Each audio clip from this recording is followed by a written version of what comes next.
आज मैं आपको ऑर्डिनरी वर्ब्स और मॉडल ऑक्सिलरी वर्ब्स के बारे में बताऊंगा। इन दोनों में क्या डिफरेंस होता है, क्या अंतर होता है। मॉडल करने से पहले इनको समझना बहुत ज़रूरी होता है।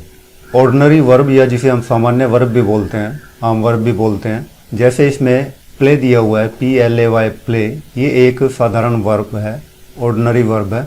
वर्ब क्या होते हैं?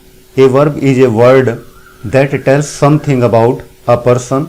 एक वर्ब एक ऐसा शब्द होता है जो व्यक्ति के बारे में कुछ बताता है, या दूसरे शब्दों में हम कहें a verb is a word that expresses an action, feeling और एग्जिस्टेंस। तो इस प्रकार से वर्ब जो है किसी भी एक्शन को एक्सप्रेस करता है या किसी व्यक्ति के बारे में कुछ ना कुछ बताता है। वर्ब या तो ट्रांजिटिव हो सकते हैं या वर्ब इंट्रांजिटिव हो सकते हैं। जो वर्ब अपने बाद ऑब्जेक्ट लेता है उसे हम ट्रांजिटिव बोलते हैं, और जो वर्ब अपने बाद ऑब्जेक्ट नहीं लेता उसे हम इंट्रांजिटिव वर्ब बोलते हैं। इसके अलावा एक लिंकिंग वर्ब भी होते हैं।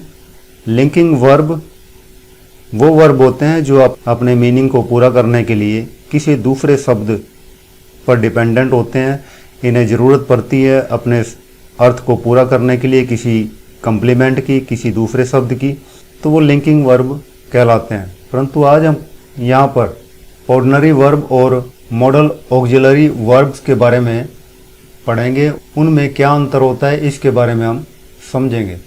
मॉडल ऑक्सिलरी वर्ब्स एक तरह के हेल्पिंग वर्ब होते हैं जो टेंस, मूड और वॉइस की रचना करने में मेन वर्ब की, मुख्य वर्ब की सहायता करते हैं। ये हेल्पिंग वर्ब्स होते हैं जो मेन वर्ब के मोड या उनके एटीट्यूड को व्यक्त करते हैं। अब हम इसके बेसिक डिफरेंसेस के बारे में बात करेंगे कि इनमें क्या क्या अंतर होता है। जो ऑर्डिनरी वर्ब्स होते हैं उनको हम ING फॉर्म में लिख सकते हैं, जैसे इसमें लिखा हुआ है एग्जाम्पल प्ले का प्लेइंग। इसी प्रकार हम गो को ING से जोड़कर इसको हम गोइंग बना सकते हैं। तो इस प्रकार से ऑर्डिनरी वर्ब जो होते हैं अपने बाद ING फॉर्म को ले सकते हैं, उनके बाद हम ING लगा सकते हैं। परंतु मॉडल ऑक्सिलरी में हम ING का इस्तेमाल नहीं कर सकते। जैसे यहाँ पर सेल है, हम खाली सेल का इस्तेमाल करेंगे, इसके बाद ING का इस्तेमाल नहीं कर सकते हम। इसी प्रकार हम खाली मे का इस्तेमाल कर सकते हैं, परंतु इसके बाद ING का इस्तेमाल नहीं कर सकते। हम इसमें केवल शेल का इस्तेमाल कर सकते हैं, मे का इस्तेमाल कर सकते हैं, परंतु इनके साथ हम ING नहीं लगा सकते। ऑर्डिनरी वर्ब और मॉडल ऑक्सिलरी वर्ब में क्या डिफरेंस होता है, ये इसका पहला डिफरेंस है। इसके बाद इसका नेक्स्ट जो डिफरेंस है वो भी काफ़ी इम्पोर्टेंट है। जो ऑर्डिनरी वर्ब्स होते हैं वो थर्ड पर्सन सिंगुलर के साथ हमेशा S फॉर्म लेते हैं। जैसे यहाँ पर ही है, ये थर्ड पर्सन है, थर्ड पर्सन के साथ हमने प्ले वर्ड का इस्तेमाल किया है, परंतु इसके साथ हमने S का भी इस्तेमाल किया है। इसी प्रकार और यहाँ पर ही सी के साथ हमने प्लेज लगाया है, यहाँ पर S भी लगाया हुआ है।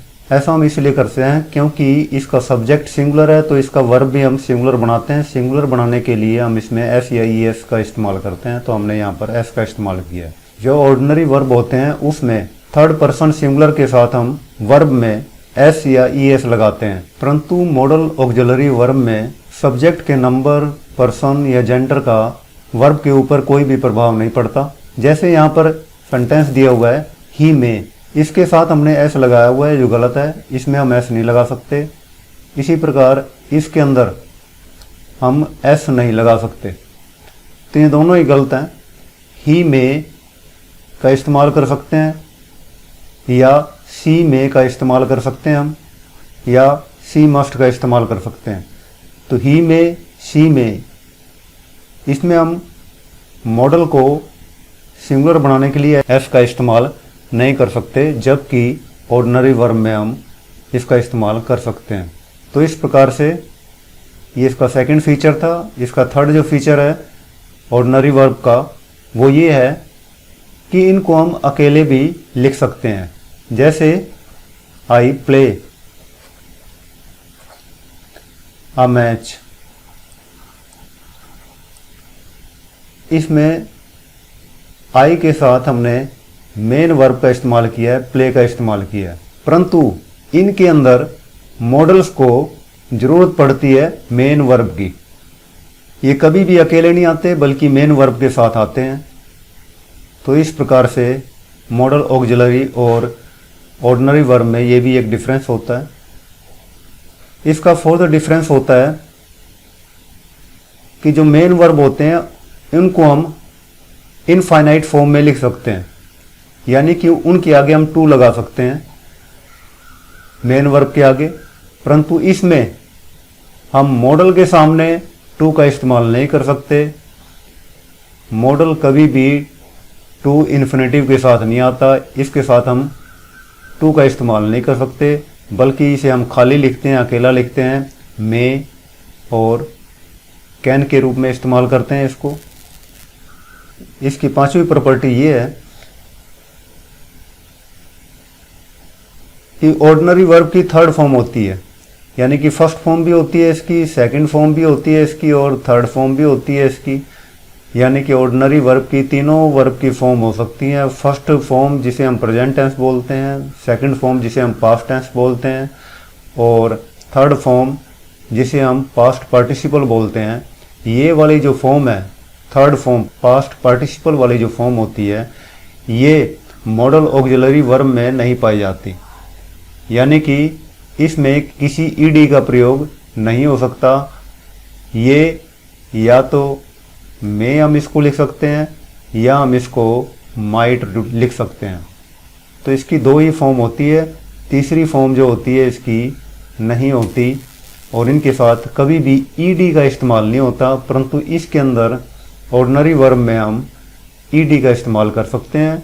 मॉडल ऑक्सिलरी वर्ब में हम ईडी का इस्तेमाल मॉडल के साथ नहीं कर सकते।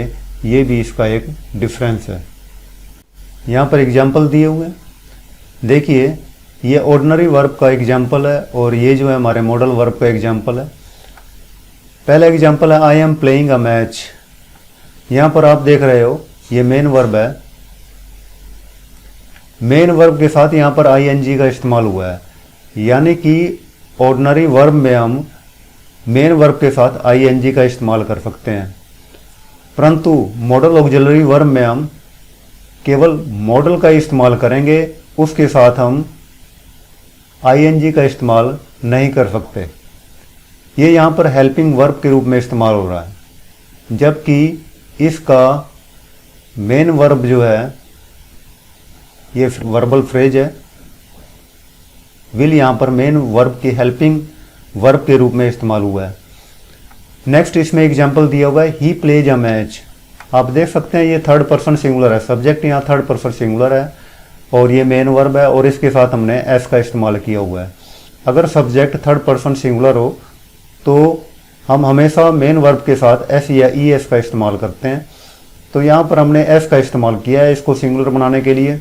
जबकि यहाँ पर मॉडल ऑक्सिलरी वर्ब में he can lift the box, इसमें हमने केवल कैन का इस्तेमाल किया है, मॉडल का इस्तेमाल किया है, इसके साथ हमने एस या ई एस का इस्तेमाल नहीं किया है।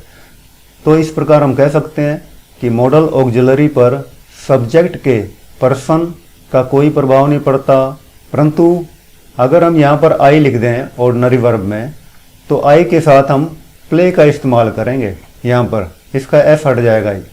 ऑर्डिनरी वर्ब में सब्जेक्ट के पर्सन का फर्क पड़ता है, तो इस प्रकार हम कह सकते हैं कि मॉडल के साथ हम कभी भी एस या ई एस का प्रयोग नहीं करते। इसका नेक्स्ट एग्जाम्पल है आई प्ले अ मैच, मैं एक मैच खेलता हूँ। यहाँ पर मेन वर्ब जो है ऑर्डिनरी मेन वर्ब जो है यहाँ पर प्ले दिया हुआ है और यहाँ पर he will play the next match, वह अगला मैच खेलेगा।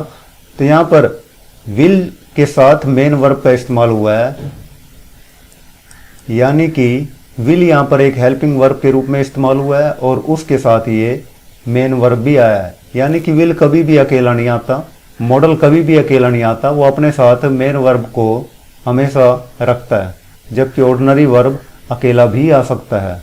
इसके बाद नेक्स्ट एग्जाम्पल इसमें दिया हुआ है I have to play the match, मुझे उस मैच को खेलना है। तो इसमें ये जो टू प्ले है ये इसमें इन्फिनेटिव के रूप में इस्तेमाल हुआ है। यहाँ पर जो ये वर्ब है, इसके साथ हमने इन्फिनेटिव का इस्तेमाल किया है, टू का इस्तेमाल किया हुआ है।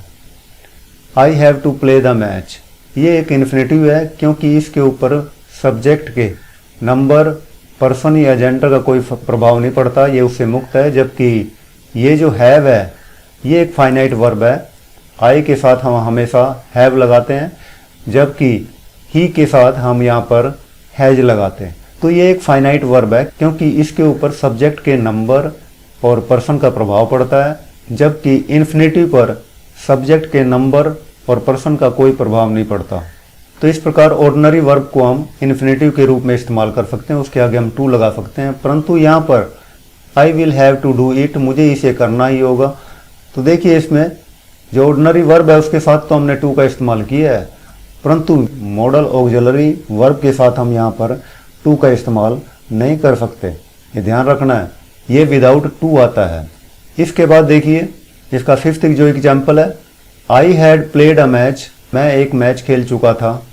तो इसमें देखिए इसमें यहाँ पर हैड के बाद वर्ब की थर्ड फॉर्म का इस्तेमाल हुआ है, परंतु इसमें आई वुड हैव प्लेड, इसमें केवल special past tense second form का इस्तेमाल हुआ है इसमें। तो इस प्रकार से हम देख सकते हैं ऑर्डिनरी वर्ब में वर्ब की तीसरी फॉर्म भी होती है, परंतु मॉडल वर्ब में वर्ब की तीसरी फॉर्म नहीं होती। अब यहाँ पर कुछ एग्जाम्पल स्पेशल पास्ट के दिए हुए हैं। हम देख सकते हैं कि जो मॉडल ऑक्सिलरी वर्ब्स होते हैं उनकी कुछ स्पेशल पास्ट भी होते हैं, उसकी सेकंड फॉर्म भी होती है कुछ मॉडल की। और जैसे कि यहाँ पर विल है, विल की सेकंड फॉर्म जो होती है इसमें वुड दी हुई है। इसी प्रकार मे का हमने माइट बना दिया है पास्ट में। शेल इसकी प्रेजेंट फॉर्म है और इसका पास्ट जो है हमने शुड बनाया है यहाँ पर।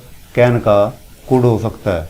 तो इस प्रकार से ये चार मॉडल्स हैं जिसकी स्पेशल सेकंड फॉर्म हो सकती है या जिनका स्पेशल पास्ट हो सकता है।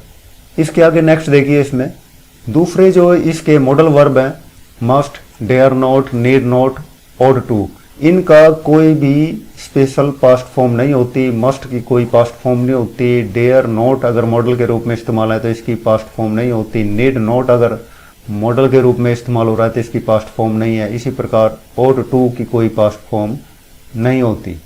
तो यहाँ पर ऑट एक ऐसा वर्ड है जिसके बाद में हम टू लगाते हैं, परंतु इनसे पहले हम टू का इस्तेमाल नहीं करते। तो इस प्रकार आज हमने सीखा है कि ऑर्डिनरी वर्ब और मॉडल ऑक्सिलरी वर्ब में क्या फ़र्क होता है। चैनल को सब्सक्राइब करें, बेल आइकॉन को दबाएं, लाइक करें, कमेंट और शेयर करें।